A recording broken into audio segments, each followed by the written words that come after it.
Hello dear student मैं Abdul Kaiyum Ansary मैं আজি তোমালোকৰ লগত 15 দিনীয়া সহিকন সমল একৰ সপ্তম শ্ৰেণীৰ বিজ্ঞান বিষয় আলোচনা কৰিম গতিকে তোমালোকে স্কিপ নকৰাকে সম্পূৰ্ণ ভিডিও চাবা আৰু যদি এতিয়ালৈকে কোনোবাই সাবস্ক্ৰাইব কৰা নাই কাইন্ডলি মোৰ চেনেল সাবস্ক্ৰাইব কৰি দিবা লগতে লাইক আৰু শেয়াৰ কৰিবা তে বলা আমি ক্লাসটো আৰম্ভ কৰো টুডুৰ বিষয়ে আলোচনা হ'ব গতিকে তোমালোকে মনোযোগ দি চোৱা যে মৰমৰ ছাত্ৰ-ছাত্ৰী সকল তোমালোকে বাৰু আমাৰ চাৰিওফালে গৰি থকা কিছুমান পৰিৱৰ্তন দেখিবলৈ পাইছা যেনেকৈ গছৰ পৰা ফুল ফল হয় আৰু সৰু কেঁচুৱা এটা ডাঙৰ হয় তেনেকুৱা লক্ষ্য কৰিছা তেনেকুৱা গতিকে কেইটামান ক্ৰিয়াকলাপ দিয়া আছে তে তোমালোকে চোৱা আৰু মই সেই বস্তুবোৰ তোমালোকক বুজাই দিবলৈ চেষ্টা কৰিছো যে এখন কাগজ লোৱা কাগজখন নকটাকৈ ভাঁজ কৰি যে কাগজখন নাকাটিবা আৰু হেতু তুমি কি কৰিবা তোমাৰ ইচ্ছা মতে তুমি ভাঁজ কৰি যে যিকোনো আকৃতি যে নাও বনাবা ফুল বনাবা ত্ৰিভুজ বনাবা বনোৱাৰ পিছত এই বস্তুটো আকৌ ভাঁজবোৰ খুলিবা কাগজৰ খোলাৰ পিছত যে কাগজখন পুনৰ আগৰ অৱস্থালৈ ঘূৰি আহিলে নে নাই হেতু চাবা যেতিয়া তুমি নাও বনাবা কাগজটো যেতিয়া ফল্ড কৰিবা অৰ্থাৎ ভাঁজ কৰিবা কৰাৰ পিছত যদি আকৌ সিধা কৰি খুলি দিবা তে কাগজটো আমি কাগজেই পাম গতিকে এই কাগজখন পুনৰ আগৰ অৱস্থালৈ ঘূৰি আহিল উত্তৰ লিখিবা যে হয় আকৌ কাগজ পুনৰ ঘূৰি আহিল আগৰ অৱস্থালৈ হল আৰু 2 নম্বৰ কাৰ্য কি কৈছে চোৱা যে এইবাৰ তুমি কি কৰিবা এই কাগজখন জ্বলাই দিয়া তে কাগজখন কি হল পৰিৱৰ্তন হল যে কাগজখন জ্বলাই দিয়াৰ পিছত কাগজখন ছাই তোমালোকে চিনি পোৱা কলা এই ছাইত পৰিৱৰ্তন হ'ব ইয়াত লিখিবা যে ছাইলৈ পৰিৱৰ্তন হল হোৱাৰ পিছত কি কৈছে যে এই পদাৰ্থৰ ভিতৰ পৰা পুনৰাই কাগজখন পোৱাটো সম্ভৱ হল নে নহল উত্তৰত লিখিবা নহল যদি কাৰণ লিখিব লাগে তাত লিখিবা নহল কাৰণ যে ছাইৰ পৰা কেতিয়াও কাগজলৈ ঘূৰি নাহে এটো সম্ভৱ নহয় ঠিক আছে এতিয়া 3 নম্বৰ কাৰ্যটো চোৱা 3 নম্বৰত কি কৈছে যে এতিয়া কেইটামান হুকান বুট মালোৱা যে বুট কেইটা এৰাতি তিয়াই থৈ 5 দিনাখন কি কৰিবা এটা পাত্ৰত টুকি ঢাকি ৰাখা মানে তাৰ পৰা উঠাই তুমি তাত ঢাকি ৰাখা বেলেগ এটা বাচনত থোৱা 2 দিনৰ মুৰে মুৰে বুটখিনি লক্ষ্য কৰা আৰু পৰিৱৰ্তনসমূহ লিখা তেতিয়া কি চাবা প্ৰথম পৰ্যবেক্ষণ প্ৰথম দিনাখন যেতিয়া প্ৰথম পৰ্যবেক্ষণ কৰিবা তাত চাবা বুটমা তোমাৰ অলপ ডাঙৰ হৈ যাব আৰু তোমাৰ কোমল হ'ব অৰ্থাৎ খাবলৈ তেতিয়া উপযোগী হ'ব তাৰ পিছত চোৱা দ্বিতীয় পৰ্যবেক্ষণ কৰিবা 3 দিন পিছত তুমি কেনে দেখিলা বুটৰ পৰিৱৰ্তন কেনেকুৱা হ'ল যে তোমালোকে চাবা বুটমাটো এনেকুৱা ফুলি উঠিব আৰু ওপৰত যত মানে গজালি ওলাই হেইটো নমুনাটো ধৰিবলৈ চেষ্টা কৰিব তাৰ পিছত 5 দিন পিছত তুমি কেনেদৰে দেখা পাবা তাক তৃতীয় পৰ্যবেক্ষণ তেতিয়া গজালি হৈ যাব আৰু কিবা কিবি হ'ব তোমালোকে চাবা এতিয়া কৈছে কি চোৱা যে তুমি এইখিনিৰ পৰা পুনৰ হুকান বুট পাব পাৰানে যে আমি বুটটো পাম ঠিকই তাত গজালি হৈ গল কিন্তু হুকান আমি নাপাও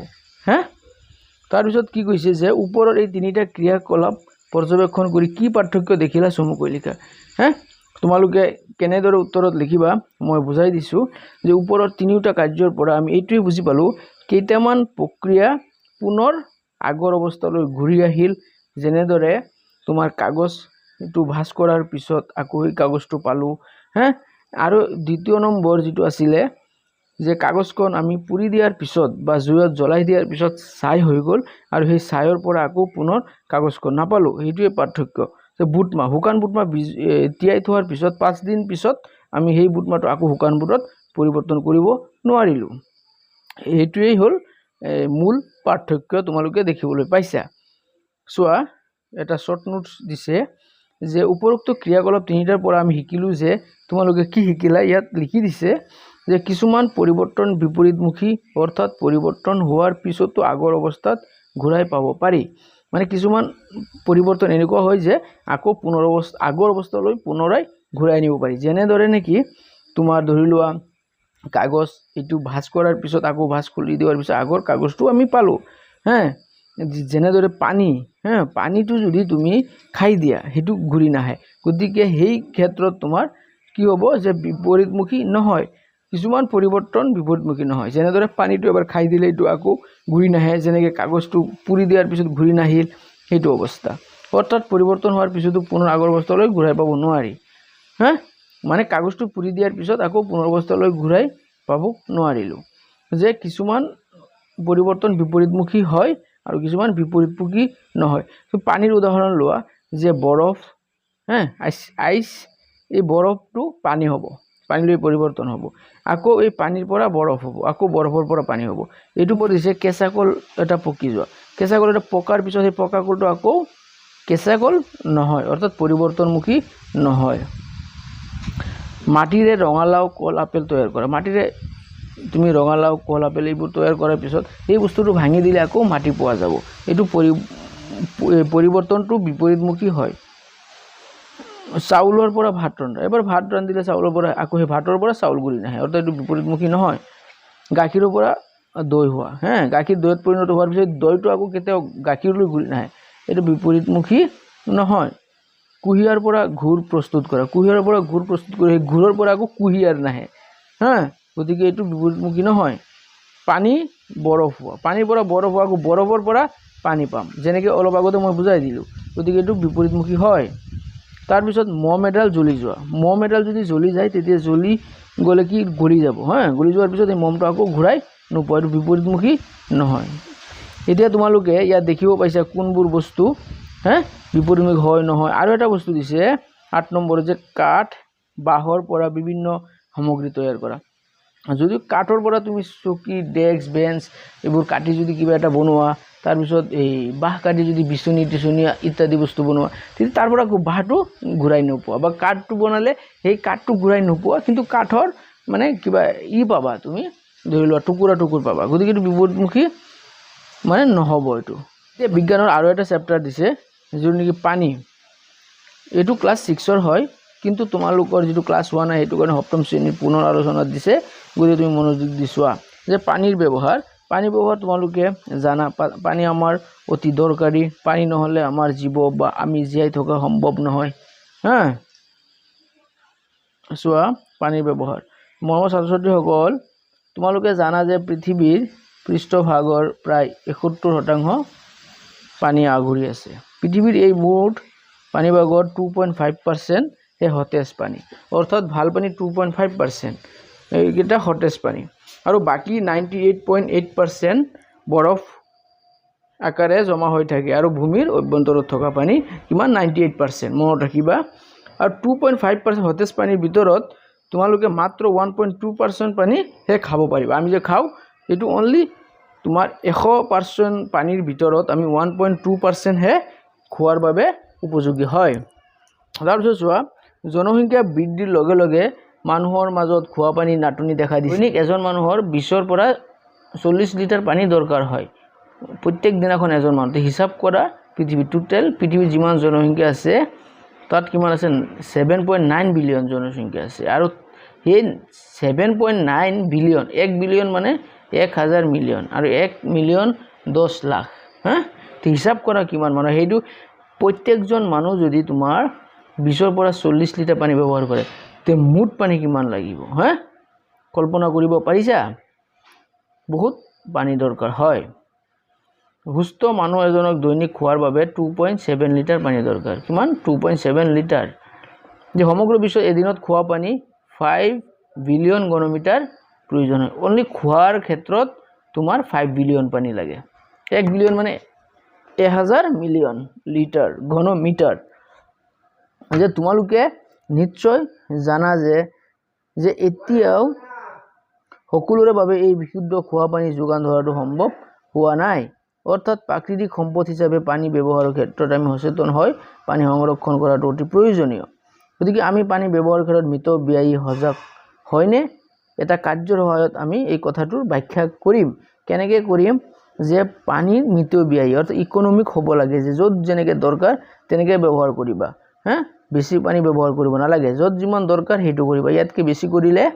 তোমাৰ কি হ'ব, পানীৰ যিটো অভাৱ হৈ আছে সেই আৰু অভাৱ বাঢ়িব। গতিকে যিমান পাৰা তোমালোকে কমকৈ খৰচ কৰিবা। ক্ৰিয়াকলাপ, যে নিজ নিজ পৰিয়ালৰ সদস্যসকলে মুঠতে এদিনত কিমান পানী খৰচ কৰে সেইটো এটা তালিকা দিছে কোনটো ক্ষেত্ৰত কিমান পানী সেইটো তোমালোকে হিসাব কৰিবা হিসাবটো কেনেদৰে কৰিবা মই দেখাই দিছো চোৱা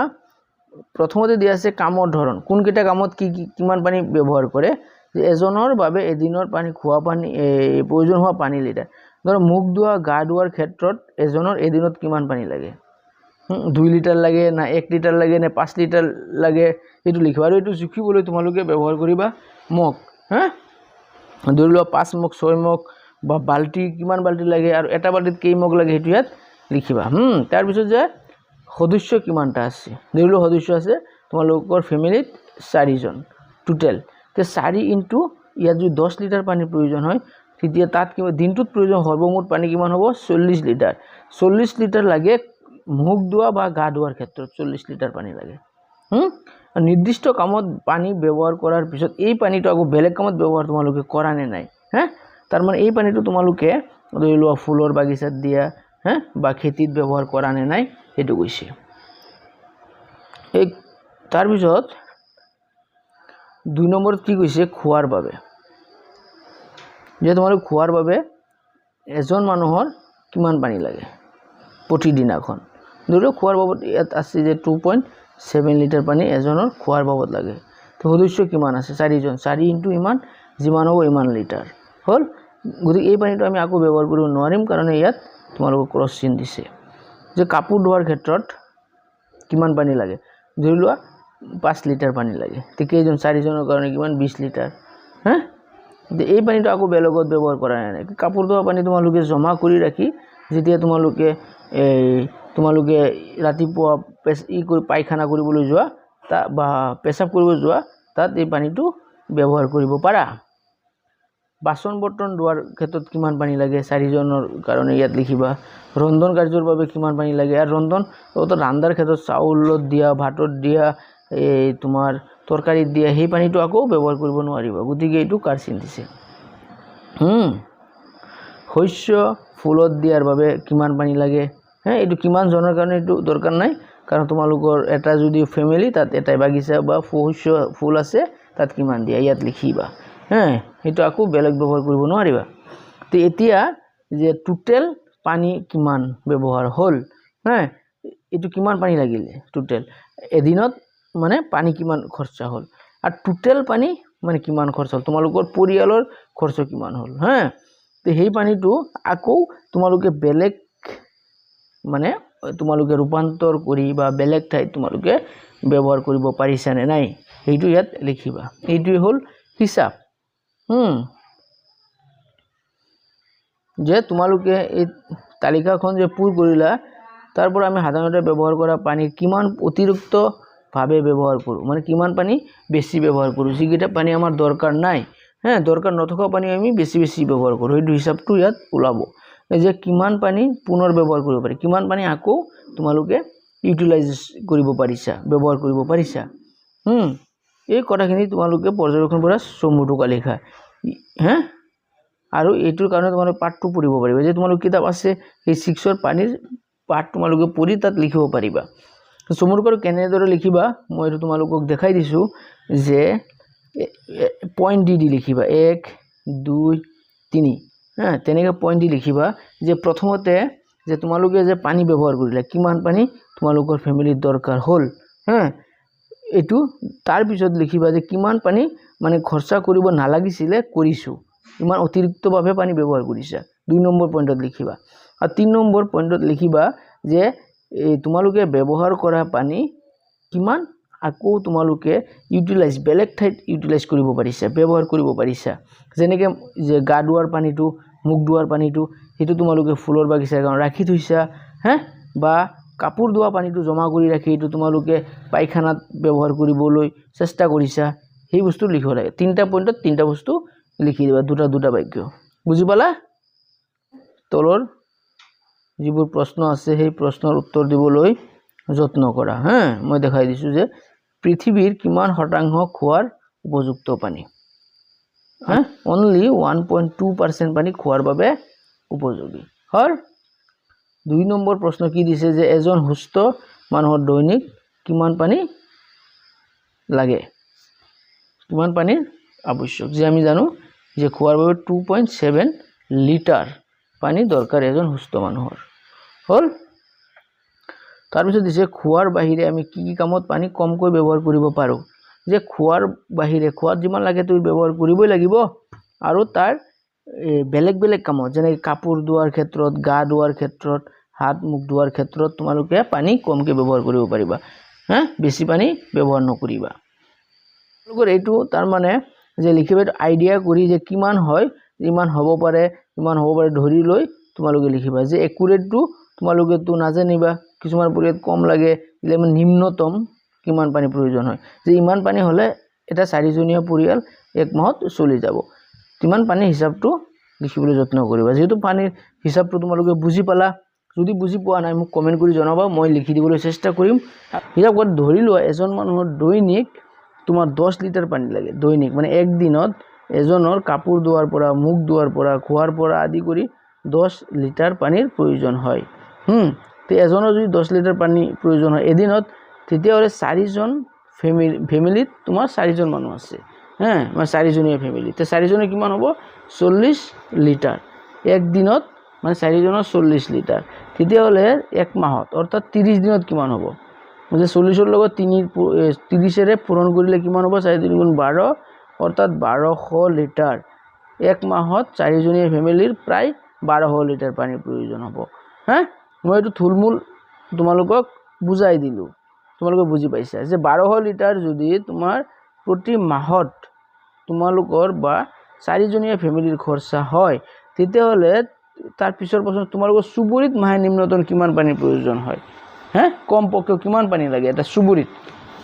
এটা সুবুৰিত কিমান লাগিব ধৰিলে এটা সুবুৰিত ঘৰ আছে এই তোমাৰ পৰিয়াল তেনেকুৱা 20টা পৰিয়াল আছে তে 20টা পৰিয়ালৰ কিমান পানী লাগিব যদি এটা পৰিয়াল 4 জনীয়া ফ্যামিলি এটা পৰিয়াল 1200 লিটাৰ লাগে তেতিয়া 20 জন মানে 20টা ফ্যামিলিৰ কিমান লিটাৰ পানী লাগিব তেতিয়া 1200 লগত 20 এৰে পূৰণ কৰি তেতিয়া কিমান হ'ব 24 আৰু 3টা শূন্য লগাই দিয়ে 24000 লিটাৰ পানীৰ প্ৰয়োজন হ'ব এটা 20টা ফ্যামিলি থকা এটা তোমাৰ সুবুৰিত হয় গতিকে পানী নহলে আমি জীয়াই থাকিব নোৱাৰিম কাৰণ পানী আমি খোৱাৰ পৰা আৰম্ভ কৰি আমাৰ প্ৰতিটো কামৰ লগত পানীৰ প্ৰয়োজন হয় গতিকে আমি যিমান পাৰো পানী কম ব্যৱহাৰ কৰিবলৈ চেষ্টা কৰিম আৰু তোমালোকে পানী যত যিমান পাৰা কম ব্যৱহাৰ কৰিবলৈ চেষ্টা কৰিবা যে বৰষুণৰ পানী তোমালোকে জমা কৰি তোমালোকে সেই বৰষুণৰ পানী ব্যৱহাৰ কৰিবলৈ চেষ্টা কৰিবা আৰু এটো জমা কৰি হেতু পুনৰ ব্যৱহাৰ কেনেকৈ কৰিব পাৰিবা সেই বুদ্ধিবোৰ তোমালোকে লাহে লাহে পাবা আৰু তোমালোকে তোমালোকৰ স্কুলত দেখিবলৈ পাইছা যে বৰষুণৰ পানী ৰাখিবলৈ ডাঙৰ ডাঙৰ প্লাষ্টিকৰ টেংকি দিছে হয় না নহয় সেই টেংকিবোৰ কি কৰে যে পানীবোৰ যেতিয়া তোমাৰ স্কুলৰ টিনৰ চালত পৰে তাৰ পৰা পাইপ লগাই দিছে আৰু এই পাইপেৰে কি হয় পানী আহি এই চালত পৰে হয় নহয় তেতিয়া তোমালোকৰ এই চালত পৰাৰ পিছত চালৰ পৰা পাইপেৰে আহি টেংকিত পৰে আৰু এই টেংকিৰ পানীটো তোমালোকে হাত ভৰি ধোৱাত ব্যৱহাৰ কৰিব পাৰা লগতে ফুলনি বাগিচা এইবোৰ তোমালোকে ব্যৱহাৰ কৰিব পাৰা আৰু ৰান্ধনীসকলে চাবা ৰান্ধাৰ ক্ষেত্ৰত চাউল ধুবলৈ শাক-পাচলি ধুবলৈ ব্যৱহাৰ কৰে গতিকে আজি ইমানতে মই সামৰিব বিচাৰিছো যদি মোৰ চেনেল ক্লাছটো ভাল লাগে প্লিজ সাবস্ক্ৰাইব আৰু লাইক লগতে শেয়াৰ কৰিবা ওকে বাই